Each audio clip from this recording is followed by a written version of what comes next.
You're listening to You Would Think, the Philadelphia Flyers podcast. I'm your host, Kyle Collington, and joining me today is the one and only Mr. Kevin Durso. How are you, buddy?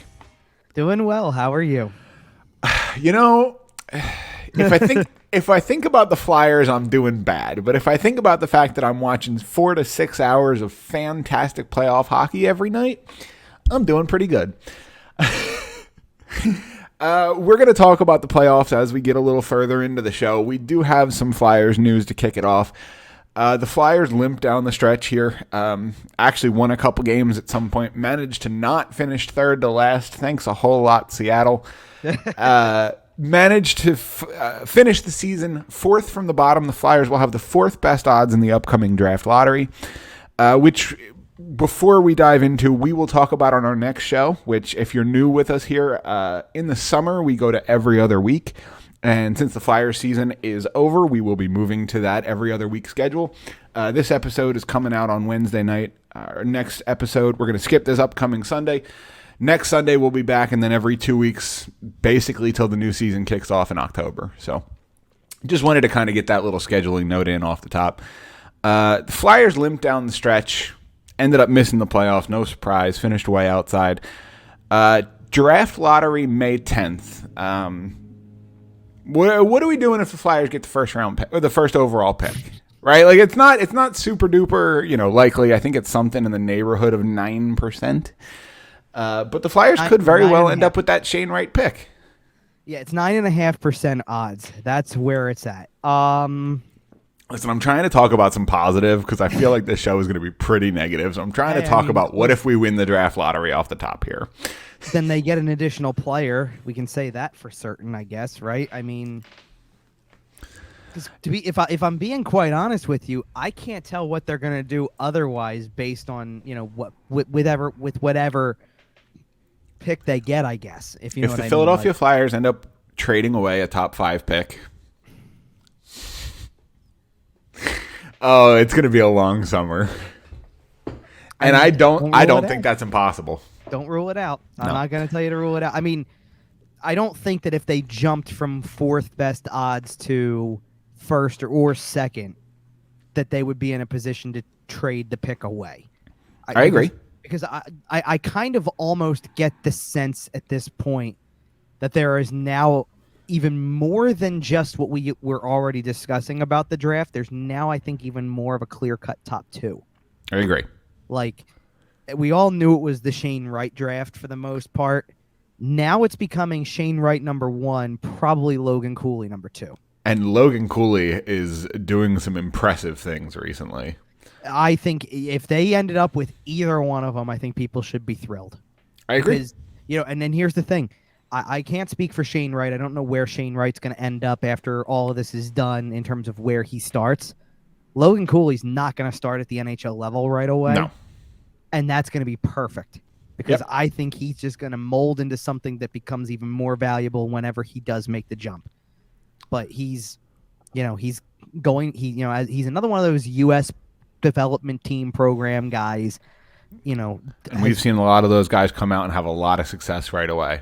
We've seen a lot of those guys come out and be part of this team anyway. Yep. Which is a great thing in and of itself. I don't know what to, where to expect them to go per se completely. Sure, they could fall as far as I think 6th. Right? Well, so here's the things that can happen.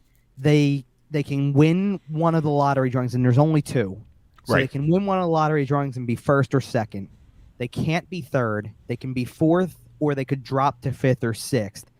One of the things that makes this a little more complicated is that there is not only is there 2 drawings, but you can't jump more than 10 spots. So if, like, by some magic, the 15th ranked team wins a lottery poll, they're only going to 5th. Right. So the Flyers are kind of protected from crazy, crazy jumps. Right. And I mean, and this is the thing. The difference between, like that game that Seattle had, it was the difference between a guaranteed top 5 pick, because if the Flyers finished third, they were guaranteed a top 5 pick. Because you just can't fall any further than that. Right. You can't fall further than 5th. You could jump to 1st. Who knows? But it would have been, you could have ended up smack in the middle. Yep. I mean, let's put it this way. I think that what's probably going to end up happening more than likely is they'll pick exactly where they were supposed to pick. They'll end up with the 4th pick, more than likely, I would say. And that's pretty much where you leave that one. I'm not going to go and start trying to harp on too much right now because we'll have more draft coverage as we get closer. I know on the next show we'll talk about the results of the draft lottery, and then as we move through the playoffs, we will talk about some prospects. Well, and here's the other thing about the prospects as you kind of go forward with this. Once you get past, like we said, kind of the top 2, Shane Wright, Logan Cooley probably kind of starting to solidify as a number 2 probably. I don't even know what direction to begin after that. I mean, there's a lot of interesting things kind of to go around. I know I've seen some of the draft rankings from some of the conversations I've had. This could be a real, some of the more underrated talent, if you will, or hopefully what a lot of people have observed to be the better talent coming out of it or better potential is probably in foreign prospects more than North American prospects at this point. Okay. I mean, and that makes a lot of sense. Just because a lot of those players haven't been seen over the last couple of years. And this seems like it's a draft that's very rich in Finnish and Swedish type players. Like, be ready for that kind of stuff. I mean, obviously, what's the kid's name? Slavkovsky is the kid from Slovakia who tore it up in the Olympics. Right. He's going to go top 5, probably. Yep.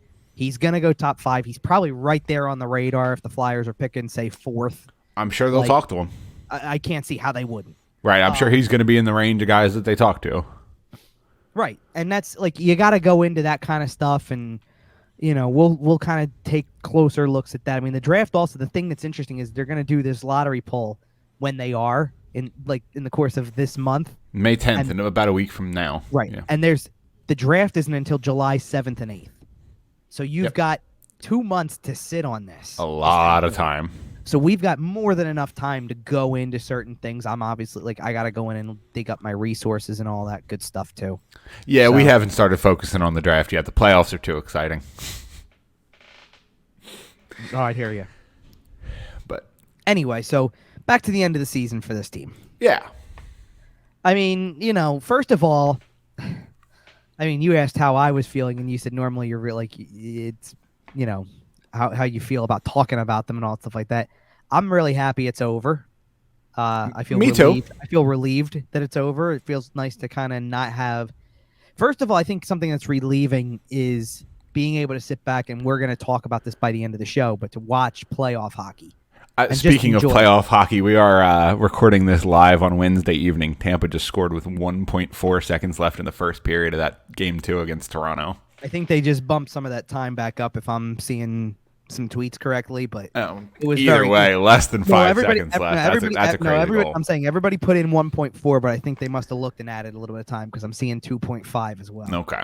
But either way, we will be breaking in with some live playoff updates as we record here. Victor Hedman getting it done again. I mean, I'm not surprised. I'm not going to say what my prediction for that series is because I know we're going to do this later.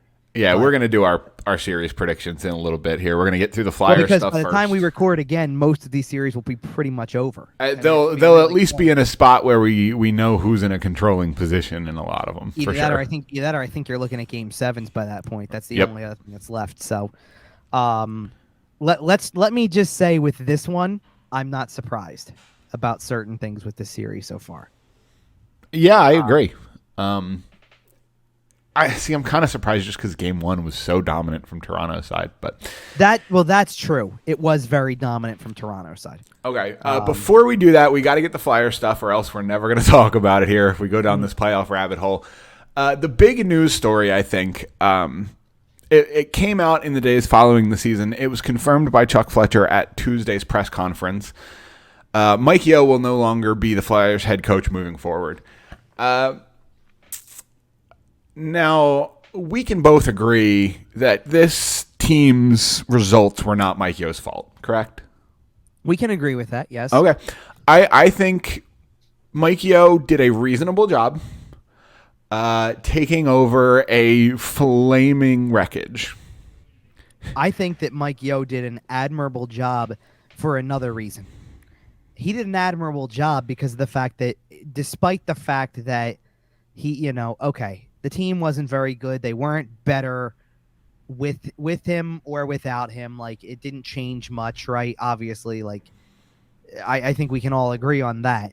The reason he did an admirable job is because I think it was about a month into having the job in the first place, month and a half. It's got to be tough to know that you're already not coming back, kind of through the grapevine, if you will. No, you're done. Like that, the mid-season press conference that happened, where Chuck Fletcher was surprisingly joined by Dave Scott, pretty much confirmed that. So if you are surprised by news that Mike Yeo is not coming back as you're not paying enough attention. Then you weren't around in January when they basically already said that. Now, that being said, I think Mike Yeo did a good enough job that I wouldn't be surprised if he gets a job on a bench somewhere. I don't know if he's a head coach right now. I think he puts himself in position to be another kind of primary assistant kind of guy. I don't know. I think he did a good job, and like I said, he didn't really have a whole lot to work with here. He didn't, and I think it was reflective in the way that he talked at certain points. I think we've talked in the past on previous shows about some of the things he said, whether, calling out players at times and things like that. You know what? At the end of the day, push comes to shove, pen to paper, he's the one who benched Keith Yandle. Sure, but and we got to give him some credit for that.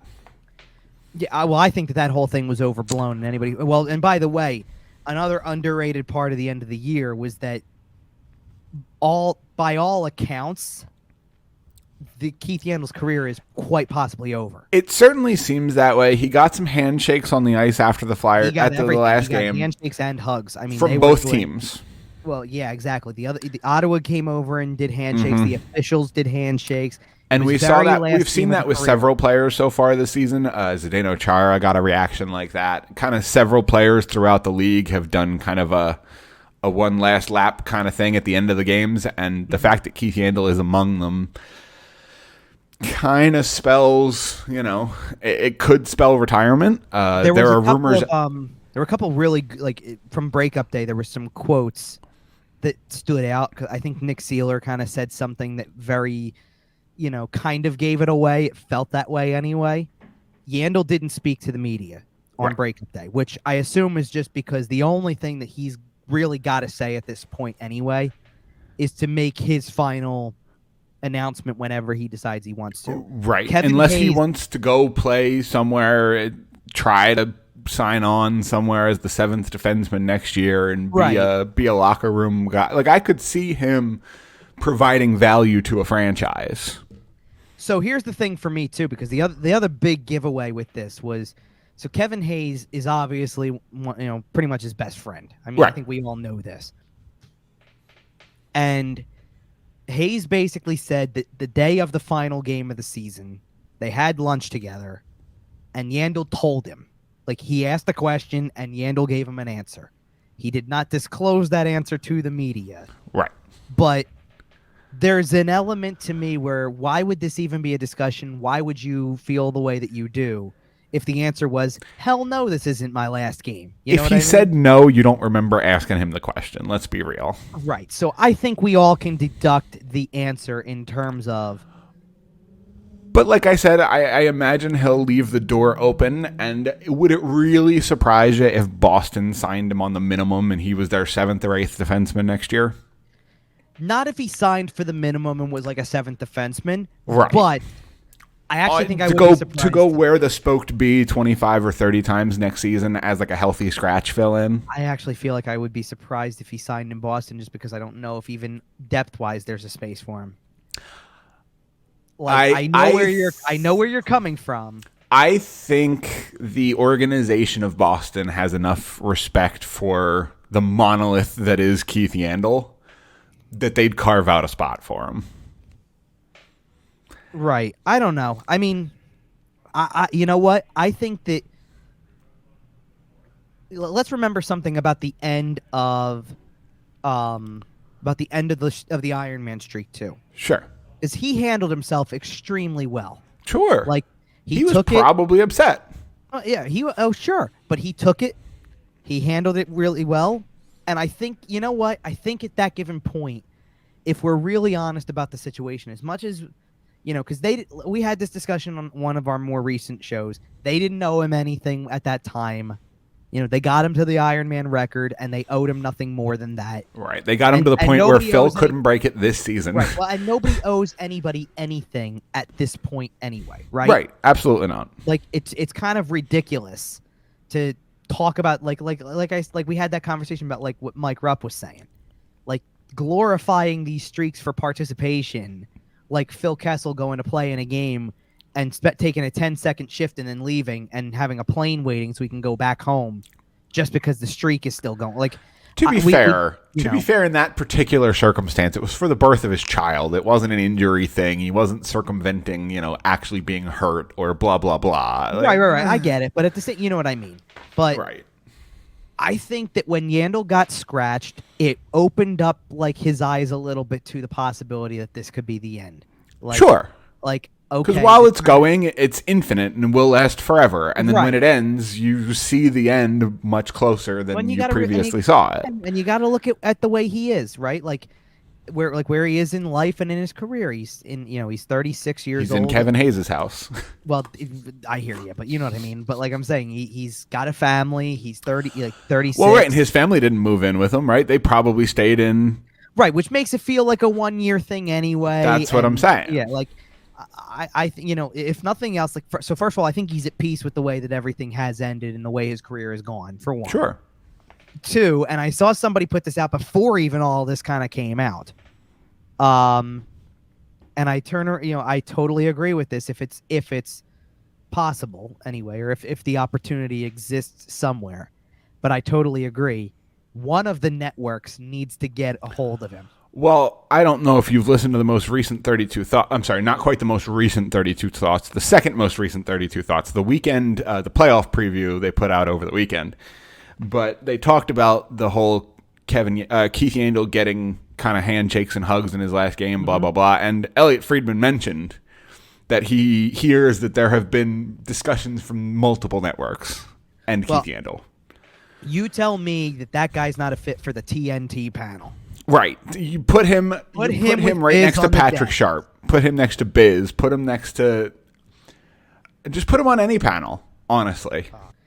Put him on the desk with Biz. That's what I'm thinking. Put him on the desk with anybody. Put him next to Patrick Sharp. Put him next to Chelios and Messier. Put him with anybody. Put him next to Gretzky.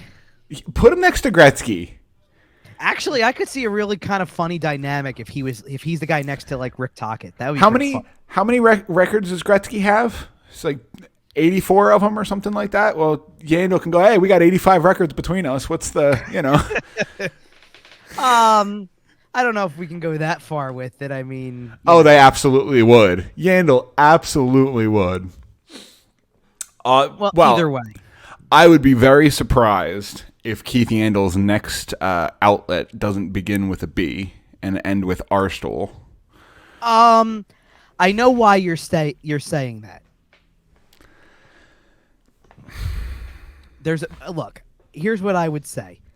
I still think, because let's put it this way, we all know. I mean, Biz does this too, so there's no reason why he can't be on a network, though. Oh no, I agree. I absolutely think that he is born to be on one of these networks. I agree, especially with the looseness of the way that the TNT studio is. Oh, it seems very laid back, very relaxed. I mean, let's put it this way, and I just think that he's got a personality and will chirp people, and it's gonna be. I want him between the benches.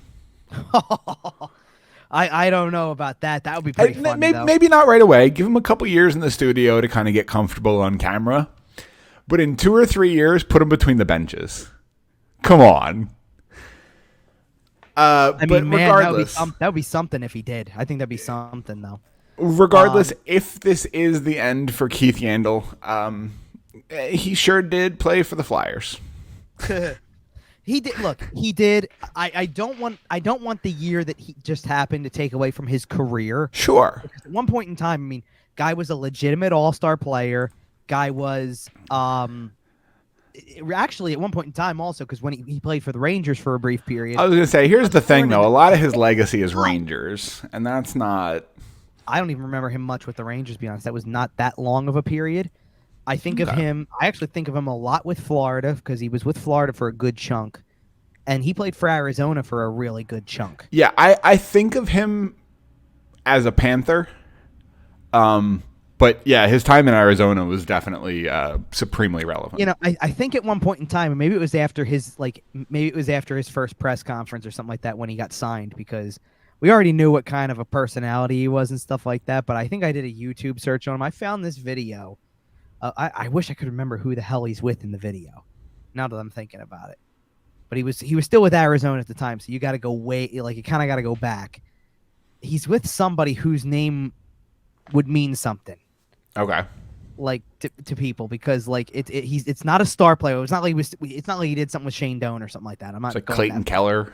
No. It's old. It's way older. Old. Okay. Keller was in the league, and they're doing something where they're trying candies or something like that. Like it's some sort of like either Canadian candy or something. This feels like something he would have done with Derek Stepan when he was there. Well, you know what? Now that we're already far enough down this right now. Oh, you're just finding it? Well, I'm going to just at least search it. Okay. And for the record, none of my problems around Keith Yandle have anything on planet Earth to do with his personality, with who he is off the ice, with how he seems like a great guy. Seems funny. Seems like he can have a conversation. Seems well-spoken.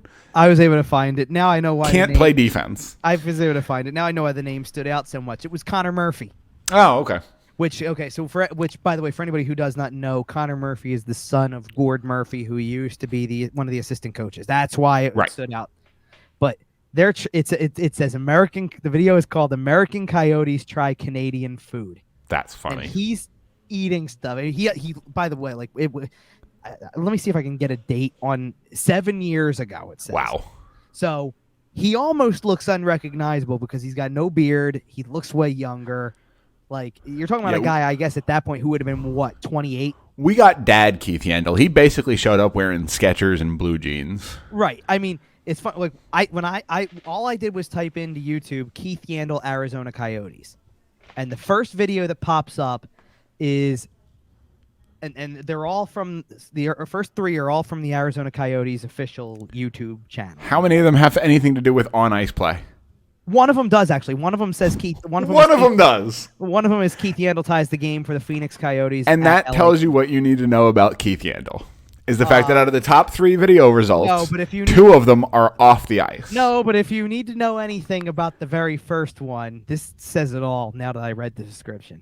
Okay. Because the very first video, which has in parentheses at the end of the title, funny video. Oh, okay. Because it was 2015 YouTube. Pretty much. Yeah. Is it in all caps too? No, it's not. Oh, okay. But it says Paul Bissonnette, Keith Yandle, and Shane Doan with Super Bowl 48 analysis.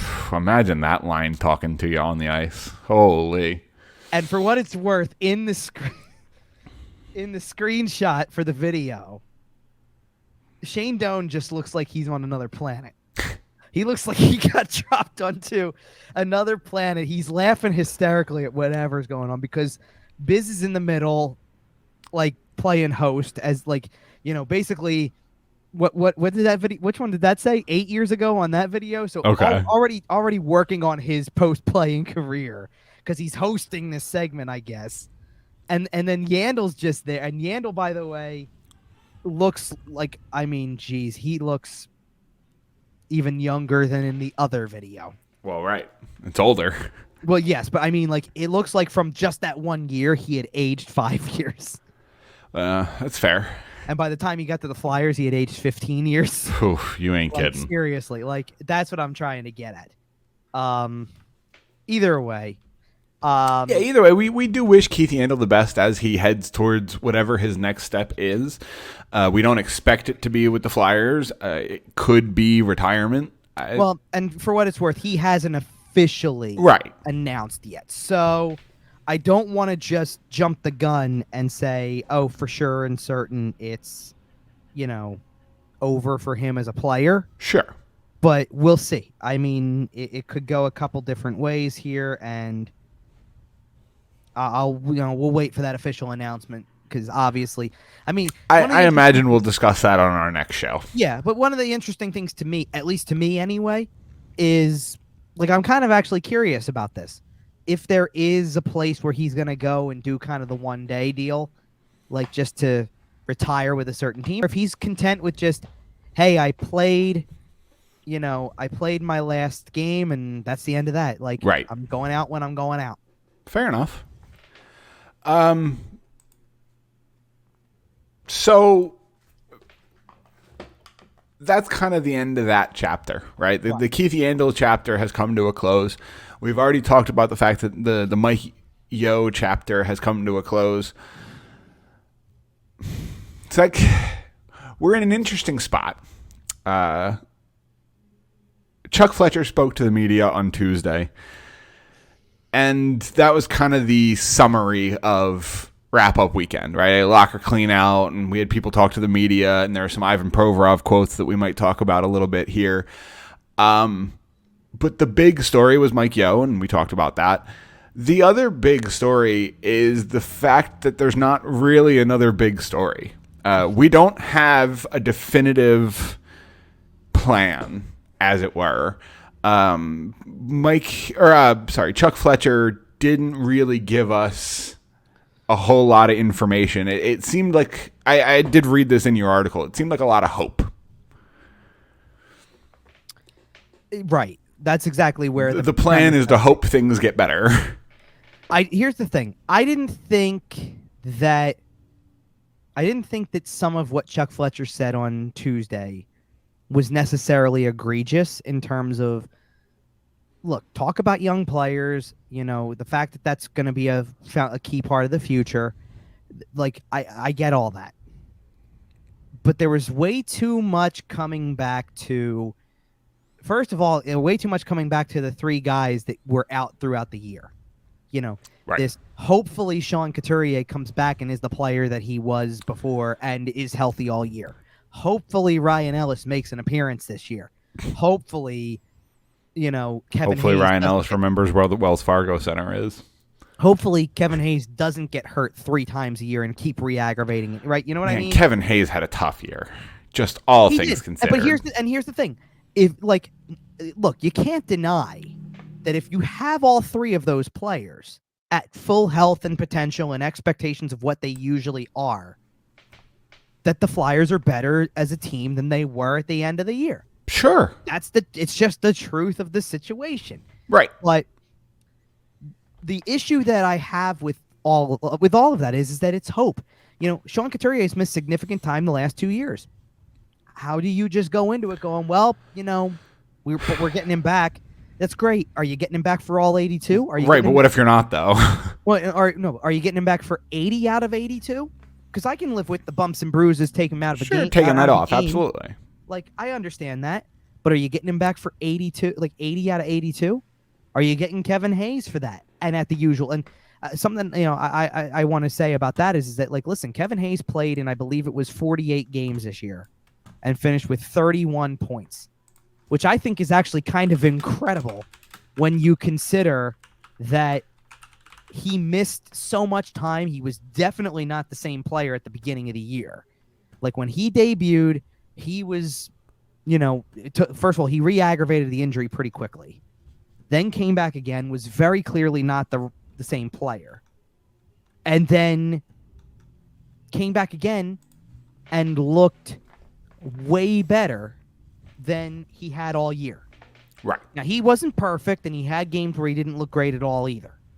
But he looked way better, and the points started to come a little more, and so did the goals and things like that. And Kevin Hayes at the end of the season looked much closer to the Kevin Hayes in his first season in Philadelphia. Right. Closer. At least closer, correct. And then there's the whole conversation about Ryan Ellis. Now, the one thing I will give Ryan Ellis is that now that he spoke, finally, like, I understand the easy joke is he doesn't even exist. Right. I know it's a funny joke. Ha ha, good for you. Like, he's still a player who's under contract with this team, and now he's addressed what he's going to do in the offseason. Yeah, and I want to I want to focus on. I also want to focus on that, because the thing I want to focus on is the fact that he said, now that we've figured it out, we have a plan. Right. Now that we've figured it out. I'm glad he does. Who does that sound a lot like? Why did it take us 10 months to diagnose an injury? Who does that sound a lot like? Does that sound a lot like the guy he was traded for? Or one of the guys he was traded for? I get your point. I'm going to say the words that I have said far too much this year on this show. The misdiagnosis, mishandling, whatever Ryan Ellis went through this year. Organizational failure. We've seen it. We saw it with Nolan Patrick for 3 full years, basically. We've seen it with every single Flyer who's ever gotten hurt. Takes the maximum amount of time possible to come back. Well, no, I'm not disagreeing with you. And Chuck Fletcher addressed that too and said like they're going to evaluate all stuff because they thought that every player who came back and re-injured himself obviously rushed back. It happened too often. They want to reevaluate that whole process. The question mark that I have to something like that is based on something that we found out over the course of the time between our last show and now, courtesy of great reporting and a great story from Anthony Sanfilippo at Crossing Broad. Yeah, I was just about to get to that. Is that, it sounds to me like it's a little hard for your training staff to do their job when they're battling cancer. When they're working around cancer diagnoses for themselves, yeah. Because it turns out this dumpster fire of an organization, this steaming pile of trash,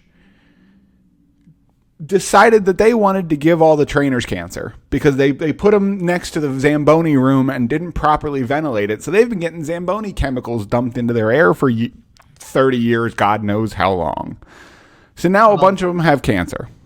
Okay, so I do want to counter to one thing because it was not done maliciously. I don't think that when they designed the building, I don't think that they did anything intentional there. The issue is more of the lawyerly way that it was gone about, which is that they're basically not taking any ownership. Sure, the ignorance of it. Right. They're claiming ignorance. Like that. Well, they're saying there's no merit to the claim, which is to say, this is not the reason it happened. Evaluate it different, like figure it out differently, right? Like or whatever.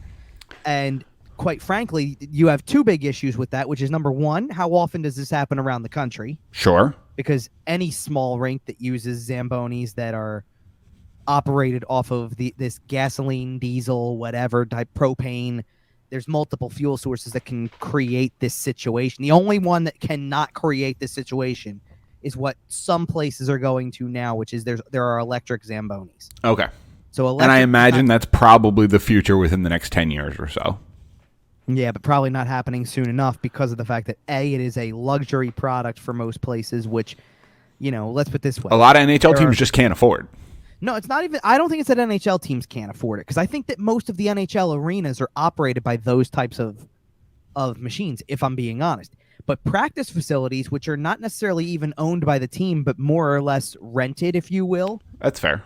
Like, they're smaller operations. And there are plenty of smaller rinks than the skate zones that we know.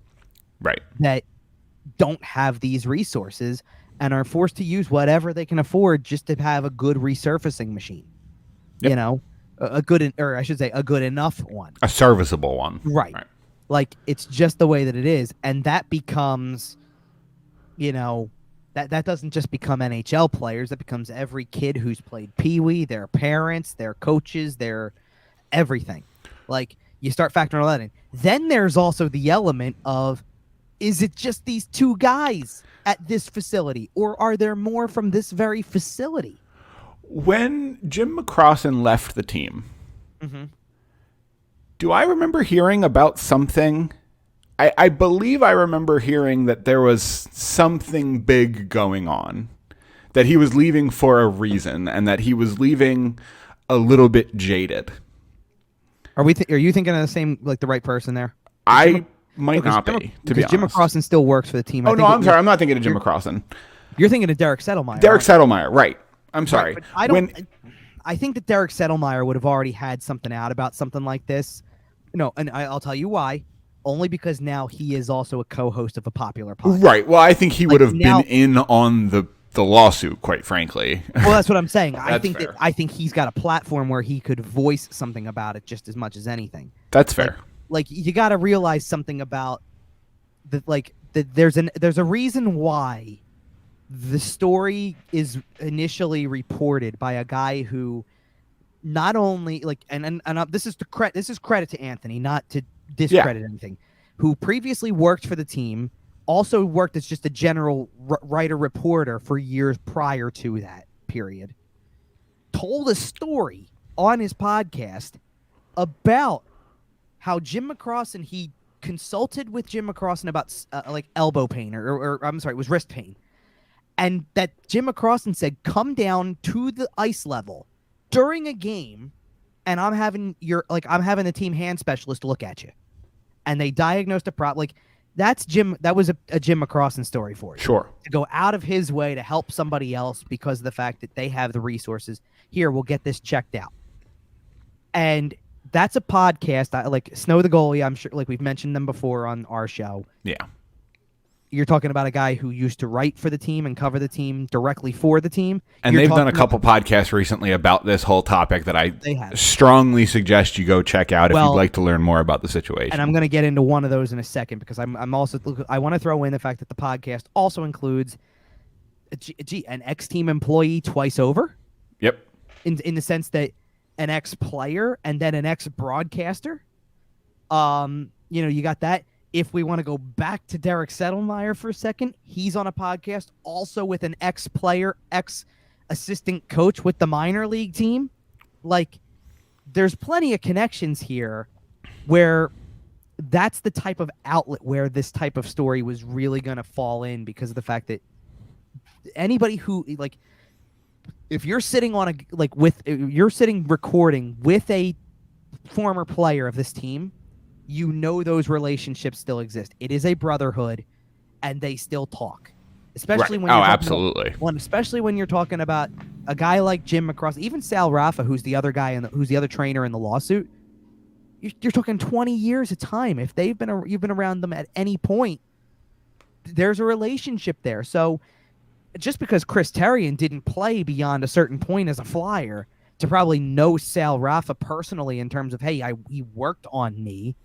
Well, he was broadcasting for the team when the guy was an employee. Right.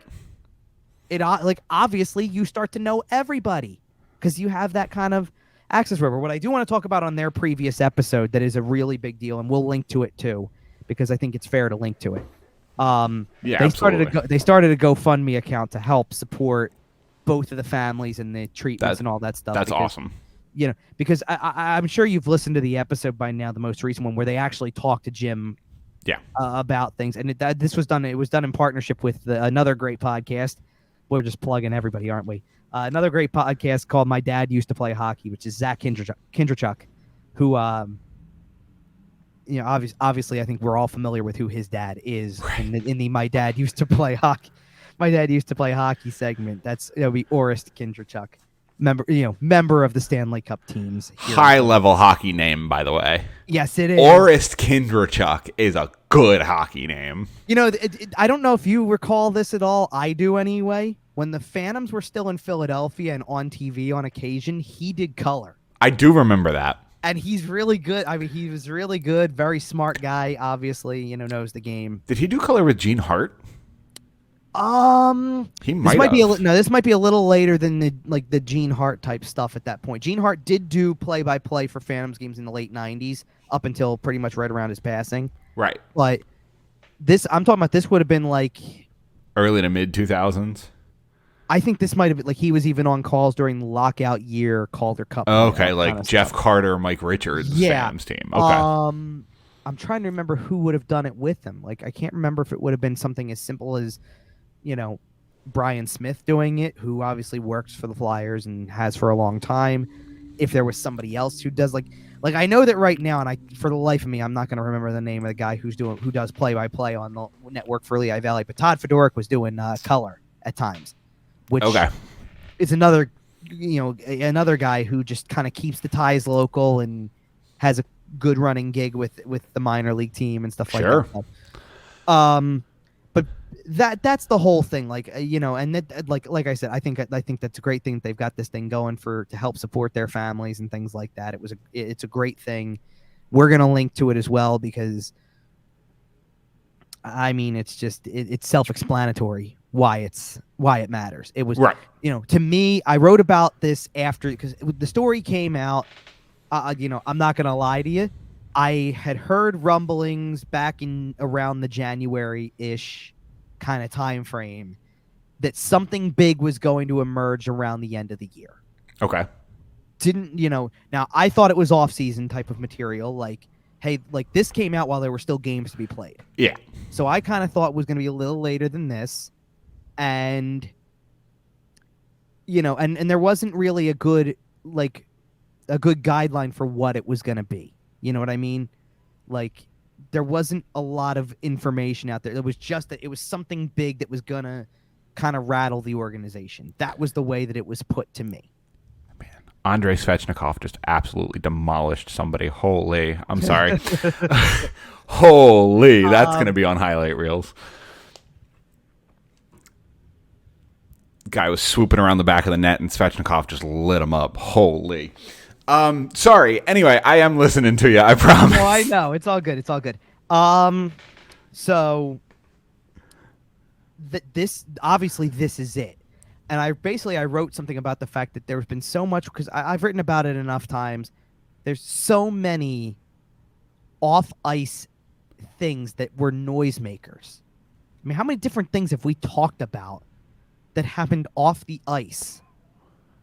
Yeah, I mean, it's the dog pooping at center ice. Well, that's what I'm saying. That's a very basic one. Right, it's forgetting Ed Snyder's birthday. It's it's this, it's that, it's A, it's B.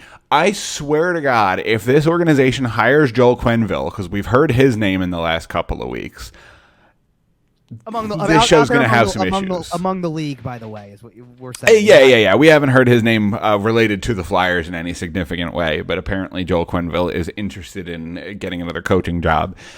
And he's exactly the kind of name that good old blank check Dave Scott. And again, nothing personal against Dave Scott. He is a representation of the Comcast organization that owns the Philadelphia Flyers, just for the record.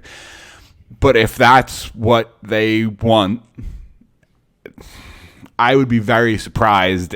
I would not be very surprised to hear his name.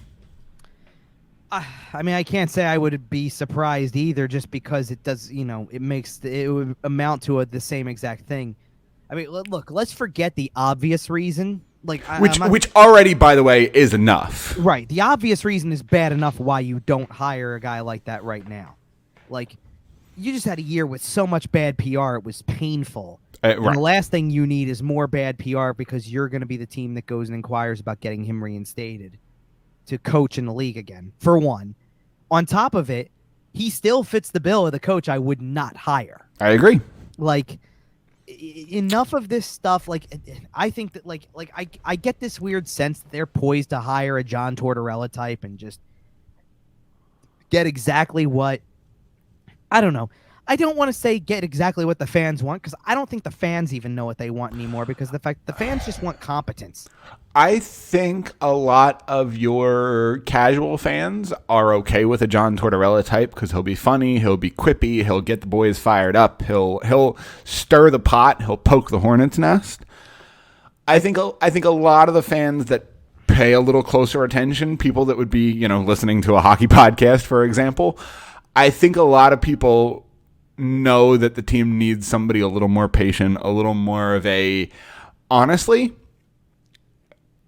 Detroit just announced that they are not renewing Blashill's contract. Right, he's out. He would be a perfect head coach for the Philadelphia Flyers, in my opinion. I think he's done a fantastic job grooming their core. And you know what? I haven't really mentioned him only because it's so fresh. Like, I kind of still keep rolling off of the list of names that I've already kind of known were probably in contention. But I don't disagree with that. I feel like Blashill kind of falls right in with the, with the Jim Montgomery, David Quinn kind of crowd. I think he's not a name that you were considering because it's a little bit of a surprise that Detroit's letting him walk, frankly. It is and it isn't. Like I know where you're coming from. I think that Detroit is starting to think. Well, they're turning the corner. Detroit very much is starting to think the Tortorella type as well, because now they want do you know who I could see going to Detroit, if I'm being totally honest? Paul Maurice. Okay. Oh, okay. Like for a team that's got really good legitimate talent and young talent that's going to be there for a long time, doesn't that just feel like a team that they want to get a coach like that behind now? Like, yeah. It just feels that way to me. That's the type of thing that I see them at right now. Like, Detroit's kind of at a crossroads because, look, nobody in the Eastern Conference came close to making the playoffs if you're not playing tonight or whatever. You know what I mean? Like, nobody came close. No. But that being said, even if nobody came close, there are teams that are closer than others because they've got either the pieces in place, or at least you can kind of count, like Detroit and the Islanders and teams like that. Maybe not even Detroit as much, but the Islanders were there. Columbus was kind of there. Like, there are teams where you can sit there and go within 10 games-ish. Oh, right. Out west, you look at a team like the Ducks. They were in it for a while. The Ducks were in it for a while. I would say Vancouver came back really strong after the coaching change and just missed. You know, obviously, I don't think anybody's going to discount Vegas for long. No. The West is wide open. I mean, although I wouldn't be surprised if Peter DeBoer loses his job. Just with how Vegas has run their organization, I wouldn't be surprised. Then DeBoer would be an interesting coach for one of those other teams as well. Like, DeBoer would be, if he lost his job, he would be an interesting Vegas is also one of those teams, by the way, that I think would get Quenneville. I could see that. Oh, I could see that. They're just going to be Darth Vader. They're just going to go full-blown WWE style. They're going full heel turn. Just full-blown Hogan dropping the leg at Batch at the Beach 96. And become the most hated team. Yep. Yeah. I wish I could disagree with you, but it keeps shifting that way because, man, you know what? It felt it felt very interesting that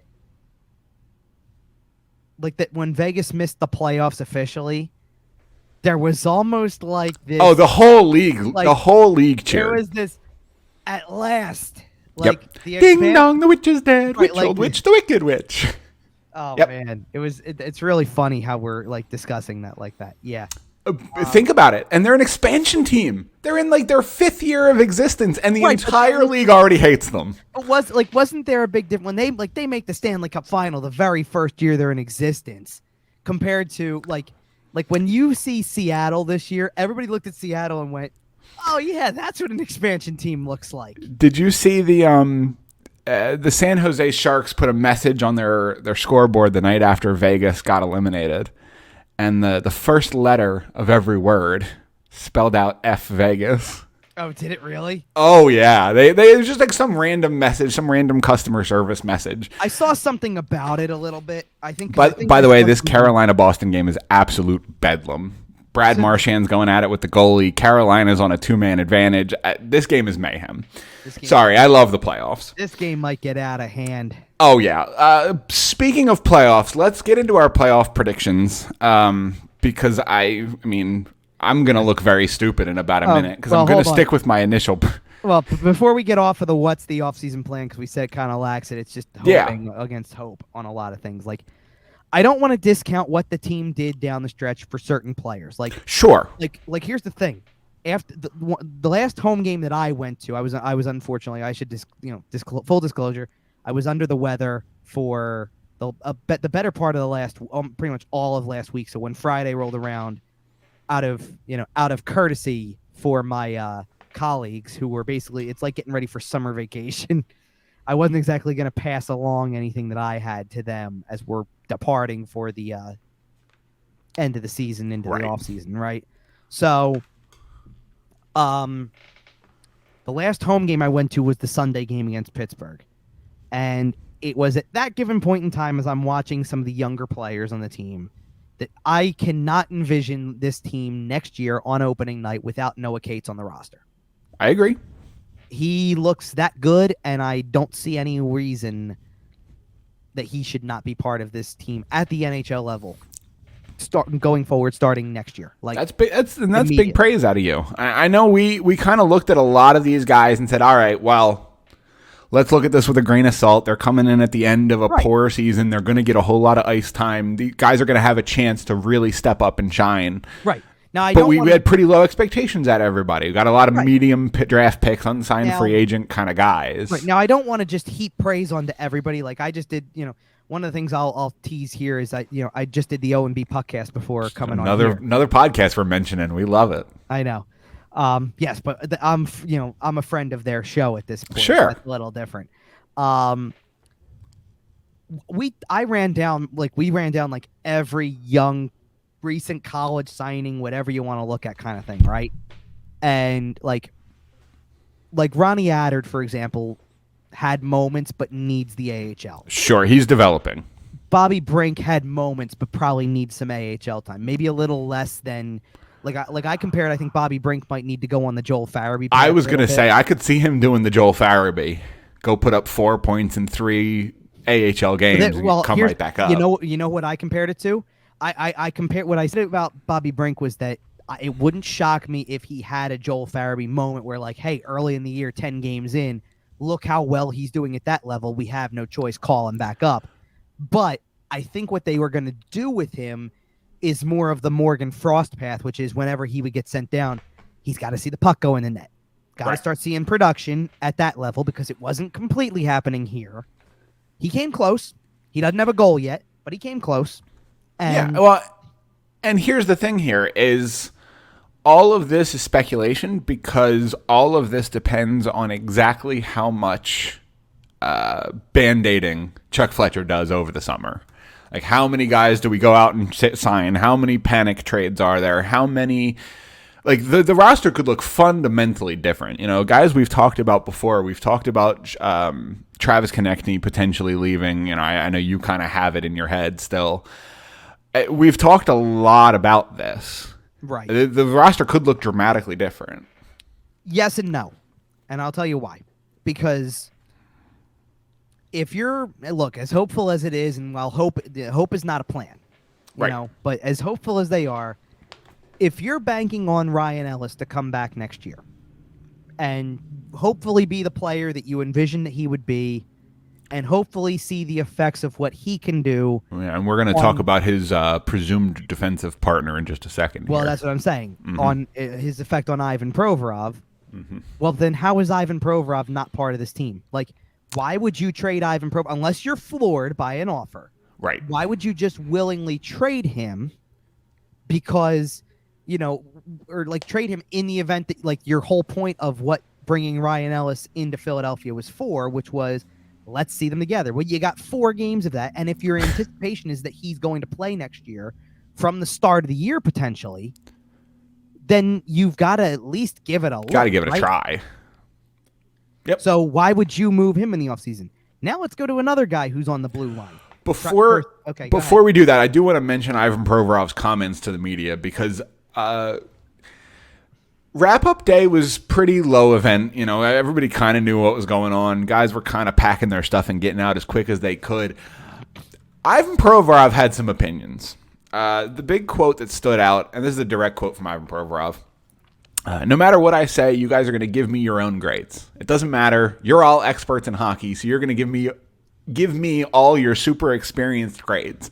I don't think my opinion really matters to you guys. And I'm not going to read too much into it because it's a young player who's frustrated with a tough season. Mm-hmm. And quite frankly, still hasn't been given a reasonable defense partner. And it's one of those things. I agree with what you're saying about giving Ivan Provorov a chance to play with Ryan Ellis and seeing what you got out of that top pair. In terms of player asset management, mm-hmm. I don't think Ivan Provorov is the happiest Philadelphia Flyer at the moment. Look, he has every right to vent frustration because he had a bad year. And I think he knows it. He knows it for the second straight year. He knows all of that. And I think that that's just a situation where emotions got the better of him.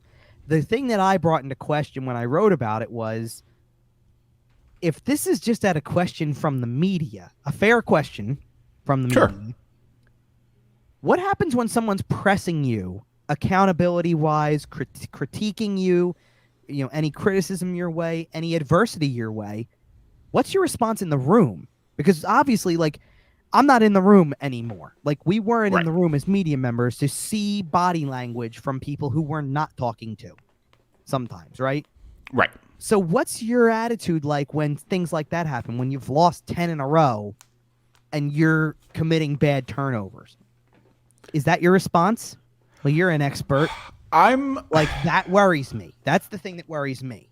Yeah, I hope that's not the case. Right. Ivan Provorov is one of the guys that we've talked about as a leader on this team. We've seen him pick up a letter from time to time. Did he wear a letter full time this season? Pretty much, I Pretty think. close, especially after like Sean Couturier went down and there was just an extra A floating around. I believe Ivan Provorov's the one who picked it up. And we've talked before about the attitude in the room, and I've mentioned Kevin Hayes before, and if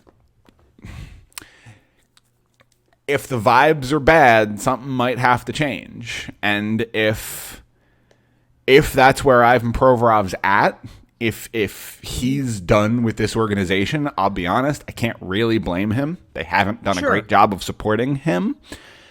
But if he's done giving this organization 100%, then it's time to move on. Right. And like we've only ever seen 100% from Ivan Provorov. So I'm certainly not sitting here suggesting he slacked off or there's any sort of whatever. Well, and this is the key to a trade involving him. If you were to do it, you better recoup what you think is fair value, because whether you traded a player like Ivan Provorov and got the exact direct replacement, hey, here's another guy who's capable of playing 25 minutes a night and all in the same kind of role, or it's a forward who has the higher end skill that you lack completely, all that stuff. If somebody offers you the package the Flyers traded away for Rasmus Ristolainen, would you trade Ivan Provorov? A first, a second, and a fifth or sixth defenseman in Robert Hagg. I don't know. Okay. Like I don't know if that's quite wow enough. That's what I like.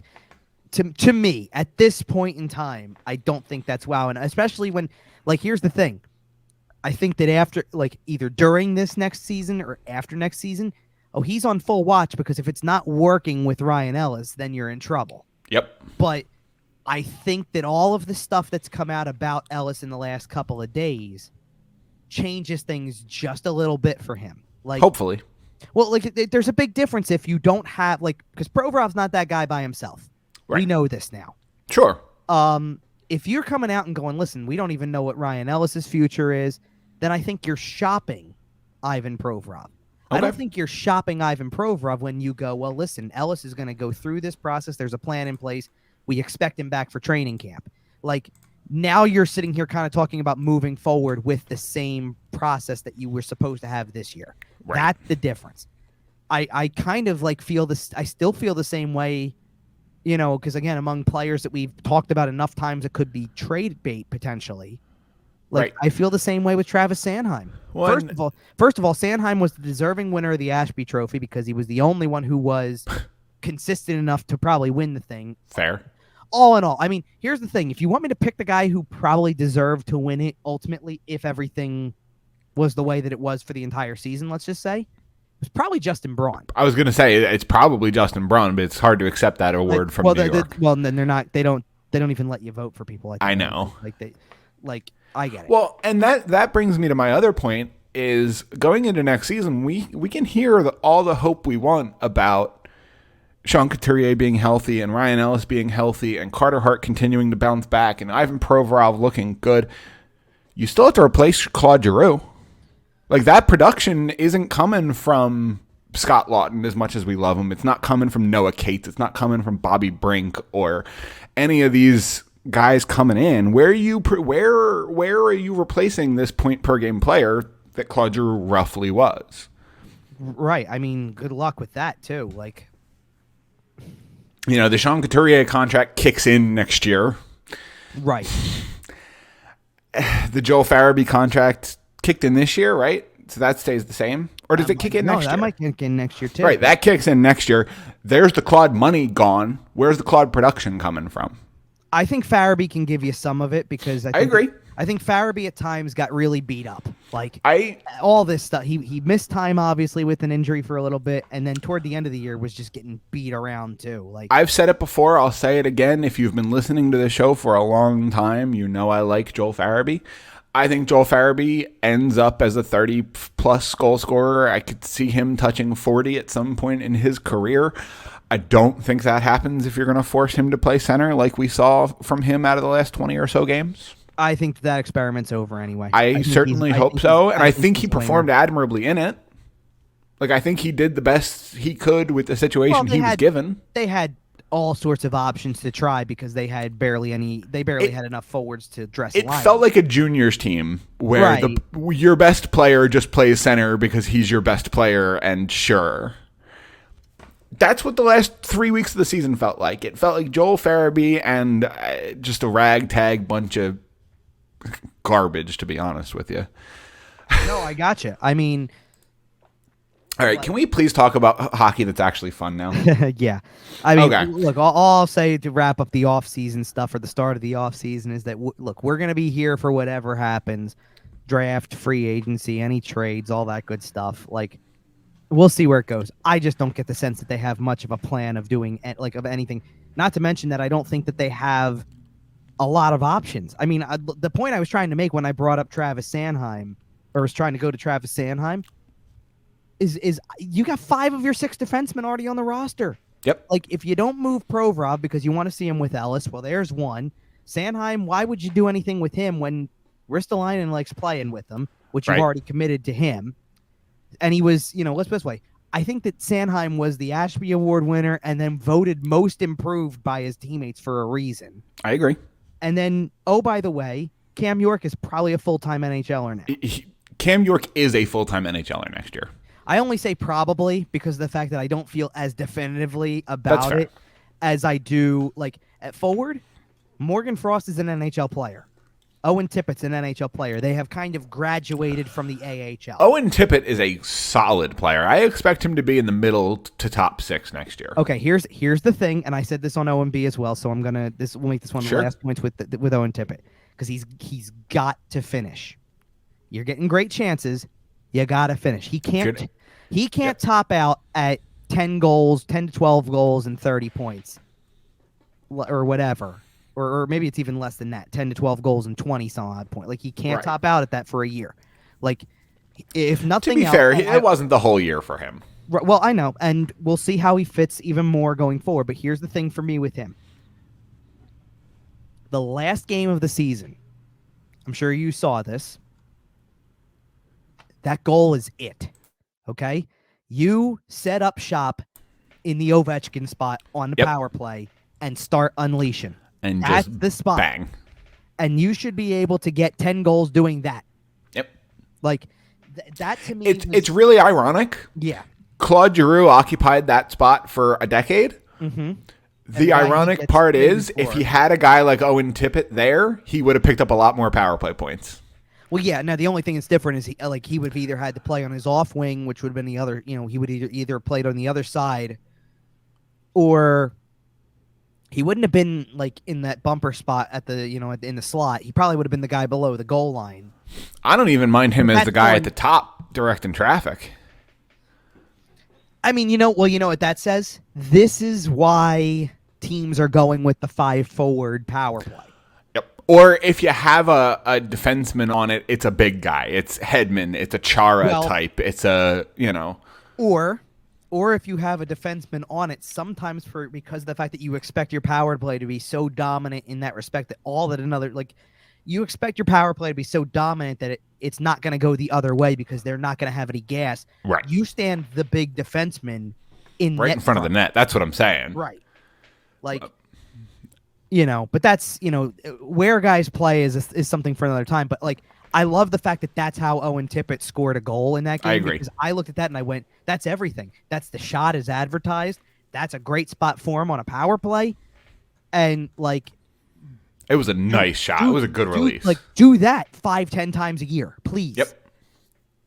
And you'll be a good player at that point. Like I'd like to see that 15 times a year. Well, yeah, I'm trying to keep expectations low. But, yeah. But like still, like did he score some goals? Sure he did. Did he get an awful lot of chances? Yes, he did. But here's the thing. You can't have a guy like that who you're gonna like. He was you can't deny it. He was the big piece that came back in the Claude Giroux trade. Yep. If that's the case, he cannot be a guy who goes and has 2, 3, 4 opportunities a game, good ones, and come away with nothing. You know, if you're going to get 4 scoring chances, you got to find a way to bury one. We mentioned the OV spot and we mentioned the Claude Giroux trade. I think we start our playoff preview with the Washington Capitals, Florida Panthers matchup. Now, we are doing this after all the game ones have been played and during a couple of game twos. So, Kevin, I want your real honest pre-series prediction. And then I want your current prediction. Well, I'm not changing anything because it's only been one game, so I'm not changing stuff. Here's the thing. I tweeted my pre-series predictions, so they are written down. I cannot change them. They were put into the public atmosphere. At Kevin_Durso? Yes, they were. So here's where I am at. And I'm going back to just get that full list for you. There it is. I was going to say, if you want to just rattle them off, we can just go series by series. Well, I'll start where you wanted to start because that's a good place to begin. Because we can talk more in detail about them now too. Because we are gonna that. That's why we did the first hour was Flyer stuff. Now we're shifting over. We're gonna do a half hour of this, and we're calling it quits. We can't go that in depth. We got to keep moving. Well, we're not going that in depth. We're not going to go that crazy. Okay. I'm not this isn't looking good for me because my prediction did not reflect the game 1 result at all. I'll be honest. I had Florida in 5, and I'm keeping it. I had Florida in 5 as well. I don't know if I feel as confident anymore, but I still think Florida wins the series. Washington came out and won their first game last year, and then lost 4 straight. Yeah, we'll see. I mean, we'll see what happens. Florida's in a unique spot because of the fact that first of all, and I don't want to make it seem because I didn't really catch a whole lot of that game. It was one of the few that I didn't really catch a whole lot of time. I know Claude Giroux scored a goal, but I did not know a whole lot about it.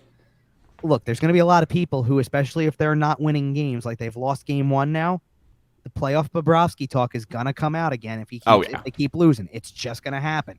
Yep. But they're just too loaded with talent for me to get worried. Okay. I didn't like the way Washington played coming into the playoffs either. I give them credit for finding a way to win that game, but I feel like Florida's talent is just too much. I agree. I think Florida wins the series in 5. I don't think here's the thing about playoff Bobrovsky is if it gets bad enough, Spencer Knight comes in. Well, yeah. I mean, look, if they I don't know if they fall down 2-0 in the series potentially, but I got to imagine at some point there's going to be a pressure point where they have to go there if that's the case. Right. The leash is not infinitely long. Sergei Bobrovsky is not. They're not confident enough with him to leave him in by hook or by crook. Marc-Andre Fleury with the Pittsburgh Penguins style, or he's staying in even if he's given up 8, 9, 10 goals. That's not happening. They're going to go to Spencer Knight because Spencer Knight was spectacular all season. And for periods of the season, looked like he might steal the job from Bobrovsky. And if Bobrovsky wasn't making $10 million a season, Spencer Knight might have stolen that job.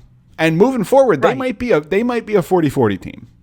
In terms of goalie starts. Yeah. I mean, it wouldn't surprise me at all because, but here's the thing. Why wouldn't you keep him healthy? Well, not only that, but here's the thing. Bobrovsky makes a ton of money. Knight is a really good goaltender who doesn't make a lot of money. Why the hell not? Yep. It's right there for you. It's right there. Look, I don't know if I'm as confident in saying it's still going to be 5, but that's fair. But I still feel like Florida's the team that's going to be all they need to do is win the next one, and I think everybody's right back on board with what they can do. But if they go down 2-0, then people are going to get worried. But if there are any questions after game 1, a big dominant 4-1 type performance will answer a lot of those questions. And I don't imagine Florida. It's going to be a blip in the road. When they're 3 rounds deep, nobody's going to remember that they lost game 1 to Washington. And look who didn't do anything really in the first game. Huberdeau held off the board. Barkov held off the board. that'll click eventually. I mean, Sure. Like it's got to. So, I'm not surprised. Like I won't be surprised if they come out the next game and just roll. Okay. What series you want to talk about next? You want to keep it in the East and go? Let's stay in the East for sure. Wherever you want to take them. Let's go with the teams playing together. We'll go with the Rangers Penguins because they're playing on the same night as. Okay. Yeah. That's fair. So Rangers Penguins. Pittsburgh currently up 1-0. They won an absolutely spectacular triple overtime hockey game. Like I'll be honest, my favorite thing about the playoffs is the overtime. And it's not just the fact that it's 5-on-5, 20 minutes, sudden death. I like the subtle changes. I like no commercial breaks. I like the intermissions being slightly shorter. It brings a desperation. It brings a hunger. Right. Look, this is the best part of it. There were a couple games that came really close to getting overtime on the first night. Yeah. Or not came close. I shouldn't say it was really only Kings Oilers that was a no. You know what it was? No, you know what it was? It was because Carolina Boston was scoreless for a long time, and you're going, oh wow, what a tight game this is. It might be really low scoring, and then and then there was really only the one, and I thought we might be getting overtime with Kings Oilers, and then LA scored with about 5 minutes left, I think it was. Crazy. Yeah. So you're starting this off by making me look bad, because these are the two that I look the most foolish with in my predictions. Okay. Because I have the Rangers winning the series. Okay. I took the Rangers in 5. Really? Okay, so I don't think there's any world where this is a short series. I don't think there's any world where this goes less than 6. Okay, do you want to know why I picked this? Okay. I actually literally texted it to somebody, my reasoning, which was a pretty simple one. No Jari, no chance. That was my reasoning. Yeah, and we'll talk about Carolina-Boston. I had pretty similar justifications for that series. In this series, I agree. I think the goalie thing is tough. I don't actually remember. I think I had the Rangers in 7 because it's just really hard to pick Pittsburgh for me, just in general. So Rangers, if I'm giving full disclosure, the Rangers are my dark horse team. Kind of. Okay. Interesting. Okay. I'm not picking them to go all the way or anything like that, but they're a team that I'm really keen on in this playoff. I'm curious if we'll still be talking about them on our next show, because our next show should be. I will be too. Yeah, either the end of the current round or kind of preview for round 2. This could work out really well. Yeah, we'll see what happens, but yeah, so you're holding the Rangers. Are you holding 5 games or? Oh, probably at this point, probably not. Just because, here was the thing. Because the thing that I got was it's tough to bet against Crosby in the playoffs, which I get. And look, Crosby didn't even have heavy involvement. He wasn't even on the ice for the game winner. That was all. You're not a hockey fan. You're not a hockey fan if you're telling me you don't want to see Rangers Penguins Game 7 in the Garden. Oh, look, it would be spectacular. I really just thought that the goaltending situation was going to catch up to Pittsburgh quick. Okay. And it didn't in Game 1. Casey DeSmith looked spectacular in Game 1. Right. Look, you just can't deny what they did. And if I'll be glued to Game 2, because if Game 2 goes in Pittsburgh's favor, then the noise is just going to get louder. Yep. Casey DeSmith stopped 46 of 47, and then Louis Domingue stopped 17 of 17 in that game. That was the crazy thing to me. Have you heard that he had a meal of spicy pork after the first overtime? Yep. Oh, absolutely, I did. But that was the thing that was crazy to me. I'm sitting there going, oh my goodness, that he's coming in the middle of the second overtime. Cold. These two teams have been playing for 90 minutes. And he's coming in. They've played a full soccer game. Ridiculous. And then and it somehow or other didn't end. Louis Domingue gets major credit for coming in cold in a situation where there is no wiggle room. Right. A lot of times you come in as a backup goalie, and if you give up a quick one, okay, fine, there's still game left. We got time. Or you're down so bad already, it doesn't really matter. Now, you're coming in double overtime of playoff Game 1. Hello. Now, obviously, we're going to have to see what their situation is Game 2 and beyond, because, look, I don't like their chances anymore. if they're no. if they're down two. Well, if they're down 2 goalies, right? I mean, let's be real. But like, all right. Well, since we're talking goalie injuries, let's go to Boston, Carolina. Okay. Because I mentioned it a little bit, or I mentioned it to you before the show. Carolina is currently on their 3rd goalie. Freddie Anderson, it was announced before the series started that he was going to miss at least most of it, maybe all of it. I think everybody stuck to the first 2 games. Okay, he was going to miss at least the start of the series. And so the Hurricanes started with Antti Raanta, and he looked fantastic in Game 1. And Game 2 starts, and about 8 minutes into the game, David Pastrnak makes contact with him, and he ends up going out. I don't believe he has returned to the game. I believe he's done for the night. He is done for the night. Okay. We get into kind of a similar situation, right? Boston is down 2-0. I imagine going into the 3rd period of this game, I imagine they're going to be looking for a pound of flesh to try to even things out a little bit. But no, now Carolina, it's through 2 periods. They're into the 3rd. Carolina's up 4-1. Right. I know it's 4-1, so it certainly looks like we're heading towards 2-0 in the series. I see what you're saying. Because it's looking like 2-0 in the series, they're going to be looking to... I imagine Boston's going to be looking for a pound of flesh to try to even things up heading back to Boston. It's going to be interesting. I will admit here and as far as the series prediction goes. Well, and here's, by the way, one of the things I want to bring up really quick, because you mentioned the hit by Svechnikov. Have you seen it? Well, yes, I have seen it. And Hampus Lindholm's the guy who was on the receiving end. He's done for the night. I'm not surprised at all. I'm trying to see. Wait, what did they say? That hit was a monster. But either way, they listed the injury. But okay. But either way, I will admit I did have Boston winning this series. I had it in 6 games because I looked at the goaltending situation and I said, okay, I know Carolina's a good team. I think Boston can grind them out. I think Boston can take advantage and really pepper their goalie and get in their goalie's kitchen and make things physical. And I'll take a little bit of credit for getting that right. But as it sits, Carolina's still beating them, right? They won Game 1 pretty convincingly. They're on their way towards a Game 2 victory, it looks like here. Mm-hmm. It's hard to pick against Carolina at this point. I'm sticking with Boston because that was my original pick, but if I was making a new bracket right this second, I'd probably be picking the Hurricanes. I had Carolina in 6 from the start. So okay. I still like it. I had Boston going to the conference final, so that doesn't look fantastic at the moment. I'm sticking by that. Carolina in 6. I had a Toronto-Boston conference final. It was going to be fun. That brings us to that series, doesn't it? It does bring us to that series. Toronto-Tampa. Now, again, we have the hindsight of Game 1, so it's silly not to talk about it. We have the hindsight of Game 1, and then we got Game 2 in front of us too. And that game is much less over than Game 1 was. Game 1, Toronto ends up winning 5-0. Jack Campbell with a playoff shutout also looked fantastic in that game.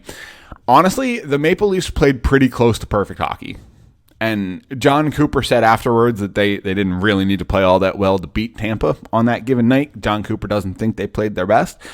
But I think Toronto played pretty close to their best and really just put together a flawless playoff performance. Yeah, and then Tampa's returning the favor, it looks like. It certainly seems, though. Yeah. This series, these 2 teams are too good. It's not going to be a short series. Oh, not at all. It's not. Now, do you remember my rule of thumb from last year's playoffs? Is it when in doubt, pick the home team? No. My rule of thumb when it came to 7-game series, if I had a series going 7. Okay. It means that I can see both sides winning. So right. I do remember that. And I'm not it's one thing if the Penguins win this series and I said Rangers in 5, I'm dead wrong at that point. I don't feel so bad when I pick a team in 7 and go, oh, well, it went 7 anyway, and the other team, I saw a path for the other team to win the series. So I had no doubts in my mind this was going to be a long series. Immediately went 7. Who you got? Maybe surprisingly, I've got Toronto. I've got Toronto in 6. Okay. I agree. I think and maybe this is just a side effect of listening to too much Steve Dangle. But this version of the Leafs looks like they're reaching their final form. Like it looks like they're mature. It looks like they're ready to go. They have the appropriate amount of grit, right? We saw Kyle Clifford in game 1. Right. He is sitting out game 2 because he is serving a suspension. I don't think he was going to be in the lineup game 2 anyway, quite frankly. We've seen Wayne Simmons get involved physically. We've seen some physicality out of Toronto. We've seen some goal scoring. We've seen some goaltending. Does this have to do with what I sent over after? I guess it was after the Toronto Flyer game at the end of the year from his video. Which one? From Dangle's video, because which part are you talking about? Well, because I just sent a screen grab of the video of him on camera, and the quote was, "Why couldn't they be worse? They're so clearly good. It's upsetting how clearly good they are." It's fair. It was so funny to watch because I'm like, oh my god, this was gold. I mean, it was so funny. All right, let's head out west and hit these series before we wrap. Yep. I'm gonna go in the order that I perceive least interesting to most interesting, and you can tell me if you disagree. Okay, whatever you want to do. Avs Predators. Okay. Colorado won game 1 7-2. I have Colorado in 4, quite frankly. I couldn't go so far as to give anybody a sweep. There's always one. I had to predict one. I know, and that's why I had 3 that were 5-game series, because I'm like, oh, somebody's gonna just roll here. I mean, let's not forget that Daryl Sutter famously said this season, whoever gets Colorado is gonna waste 8 days, because I have Colorado in 5. You're just gonna be 8 days late to your golf trip. Okay, and here's you want to know what? I'll level with you on this one, because you said, do I have any current updates to it or whatever?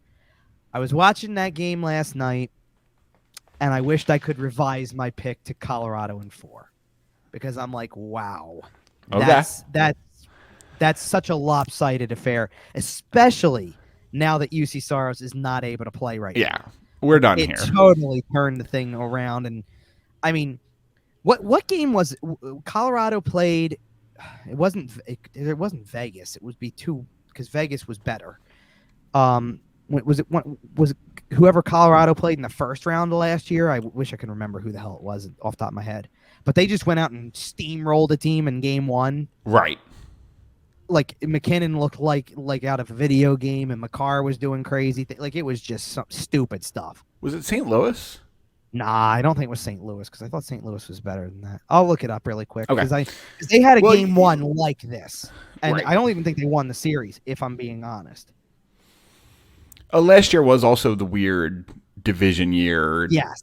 Yeah. So I'm gonna look up playoffs really quick, because during last year's playoffs. And then I really don't think we need to spend a ton of time on the series, because I think Colorado is walking through it, and they're gonna have 4 or 5 days to rest up for whoever. Okay, it was against Vegas. They steamrolled Vegas in the first game 7-1 also, or 7-1 instead of 7-2. But. Yeah, just because Colorado rolled in game 1 does not mean it's a clean sweep that easily. Yeah, but Nashville's not as good as Vegas was last year. Right. This is not Vegas from last year. This is Nashville. And Vegas had some injuries last year and ended up sneaking into the playoffs, but they were one of those wild card that's too good to be a wild card type situations. Oh, yeah. Okay, moving on. Oilers Kings. I'll be honest. I had Oilers in 5 here. Okay. After game 1, the LA Kings obviously won. That makes it a little more difficult for Edmonton to do that. But we don't have to go super deep into this, because we'll see if it still holds true in a week and a half during our next show. Right. But it seems like there are more penalties being called this year, and it seems like the officiating is a little closer to kind of that regular season style. Sure. And if that's the case, Connor McDavid should have some success. We saw him kind of walk through the whole Kings team in game 1 to make that game 2-1. My Lord, that was the best player on earth doing best player on earth things.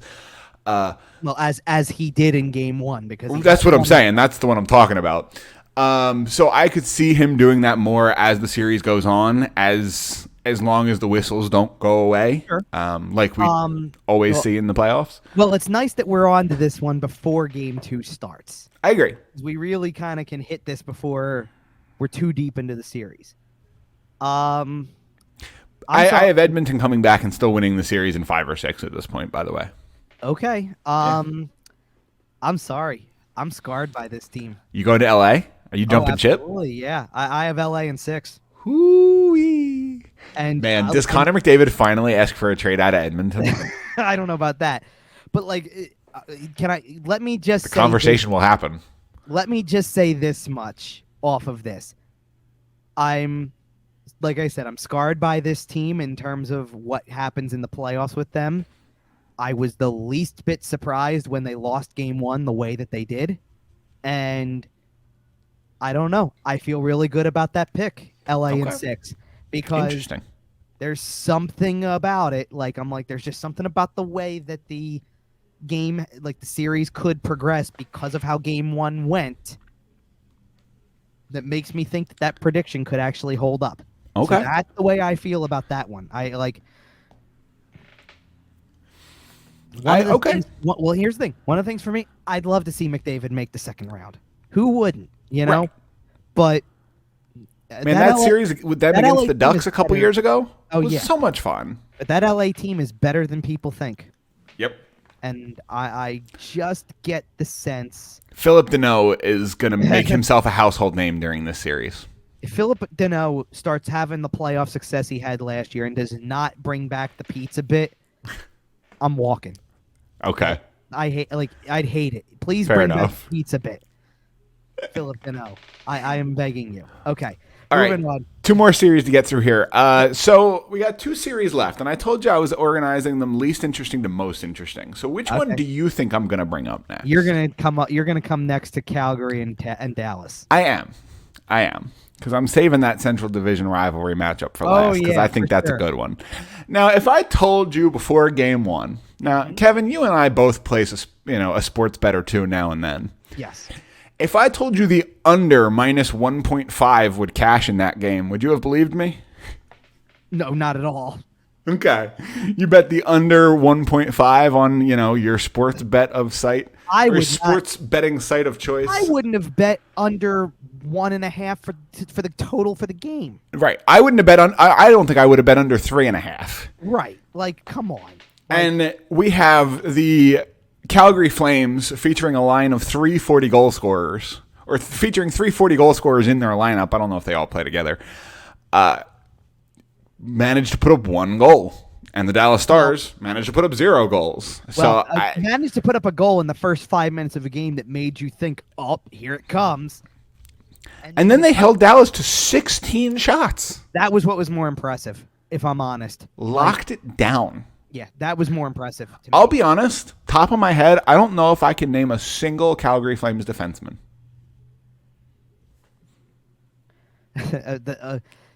Okay. It's not Mark Giordano, because that's the first name that pops into my head. Do you want me to try? Yeah. All right, Rasmus Anderson. Is he a defenseman? Yes, he is. Okay. Oliver Shillington. Oh, okay, that's 2. Nikita Zadorov. That's 3. I'm missing somebody important. Yep. Because there should be somebody else who's much more important to this picture. We have a biblical name. Oh, Noah Hannafin. There you go. Appreciate the tip there. Yeah. That's a good clue. I figured it was subtle enough, Now I'm down into the bottom pairing at this point, I believe. Yeah, they also have Eric Goodbranson and Chris Tanev. Oh, no, I should have known those, to be honest, but yeah. But either way, I have the Flames winning this series. I think Dallas is a good team. I think you can get a game. Jake Ottinger is good enough to steal a game. Clearly 2. Based on what we saw, right? Right, maybe 2. I don't know if he's enough to steal the series. I could see Dallas winning a couple, but I have Calgary in 6. That is not to copy, but that's what I have. Okay. Because here's the thing with this one. Dallas poses more of a threat than Nashville does to a division winner.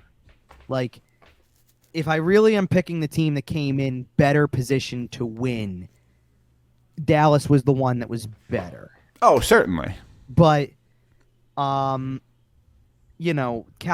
was so good this year, and I really like what like I kind of almost can't believe that everything has worked out the way that it has. Not necessarily like I knew Markstrom was a good enough goalie that he was going to be in position to help them. I knew that they had a good line. I don't know if we knew exactly how good that Gaudreau, Kachuk, Lindholm if Calgary goes 4 rounds, Markstrom gets love for the heart, or not the heart, the Conn Smythe. Oh, absolutely. Yep. By a mile. I think he's going to be a very, very, very, very, very important member of this team. Well, but I just see too much firepower there. Like Dallas has some good pieces. They had a couple, not a couple. Robertson was a 40-goal scorer. Look, and he plays on a line. I think Robertson was playing on a line with Rupe Hintz and God, I wish I could remember who the other guy was. Might have been no, I thought it was Pavelski possibly even. Oh, too. You're right, it was Pavelski. And so are they good in a lot of areas? Sure they are, but like just not on the level. Like I kind of it just is. It's really interesting to me the dynamic of that Calgary team, because that Calgary team was awful last year. Yeah. When they made the coaching change and all that stuff, and what they've done now with the full season of Daryl Sutter, it's like Daryl Sutter has been a wonder for that team.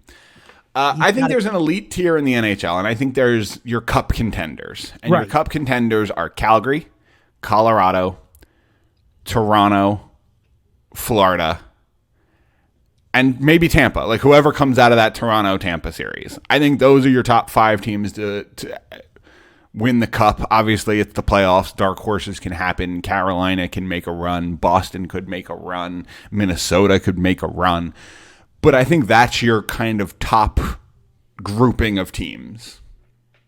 And it'll be interesting to see kind of where we're at in a week and a half and how poorly that statement is going to age, because they could all just be eliminated by the next time we have a conversation here. Correct. So, did you give me a pick for that series? Yeah, I agree with you. 6. Okay. Calgary and 6. All right. So we have one more. We have one more to go. Yeah, and the last one here is a Central Division clash. This is Midwest Flyers Penguins. We have the Minnesota Wild and the St. Louis Blues, and these teams do not like each other, and that is putting it mildly. Right. Both teams come into the playoffs looking like they're ready to go. Both teams look like they're ready to make a deep run. Right. Who you got here? Well, this is my Toronto Tampa of the West. Okay, fair. It's a 7-game series. It's gonna, it's one that I think is gonna go long. I'm not deceived at all by the way Game 1 went. It just was, how many of those goals were kind of tough luck with where the rebounds went. Power play was a problem. Like penalty kill was a problem for Minnesota during that, because it seemed like every time they took a penalty that maybe I don't want to say it was questionable, but they either took a bad penalty by Sounds like you're setting up for a Minnesota pick here. That's where I'm at, because I think Minnesota wins it in 7, because I really like their team. But again, like I said with these 7-game friggin' 7. Oh my well, that's God. why and here's the thing. I think I picked them in 7 because of the fact that that's where Game 7's going to be. Xcel Energy Center is going to be popping for that game. And quite frankly, it's probably the only reason I can come up with. And that's a barn right there. When they're loud, they're loud. Because man, St. Louis is a good team as well. Like I could see it going either way. I'm going to disagree with you. Okay, that's fair. I think we don't have many of these. On the other side, you have a team that's tough. Mm-hmm. You have a team that's gritty, that plays a hard-nosed style. Remember how I mentioned earlier that if the whistles stay out, Connor McDavid will probably have some success? Yeah. If the whistles go away, the St. Louis Blues will win this series. I think Minnesota is supremely skilled. I think Kirill Kaprizov is phenomenal. I think they have just really excellent talent through their whole top 6, really their whole team. You know what's funny? I disagree with you on that statement. I think it's the other way around. I think if the whistles stay out and there's more penalty calls, it favors St. Louis. No, that's what I'm saying. Oh, okay. I think Minnesota's super talented. I think they're high skill. Okay. I think they have all the talent in the world. I think the way you said it made it sound like Minnesota. I think St. Louis is going to grind them down. Right, like because look, without without even getting really heavily involved in the way game one went. I mean, look at what David Perron did. Right. And every single one of those goals was right at the tail end of like it might as well have been a power play because of the fact that it was so far down the line. Like even we can talk all day long till the cows come home on if the whistle should get put away in the playoffs or not, or if the game should be called differently, or blah blah blah. Factually speaking, the way the game is currently called, policed, managed, whatever terminology you want to use, the Minnesota Wild might be a better hockey team. Right. I think the St. Louis Blues are a better playoff team. Well, they're certainly built for it. I would say that. Yeah, they're built for the playoffs. I mean, from the experience level to, just and I have St. Louis coming into Minnesota and winning that Game 7. By the way. Okay, you're. And I agree, and I do agree with your sentiment. Either team can win. Game 7 is a one-night crapshoot type situation. I agree with your sentiment that in a Game 7, it really is just kind of a toss-up, and at that point, you're kind of just picking for fun. And I'll take St. Louis. Play Gloria.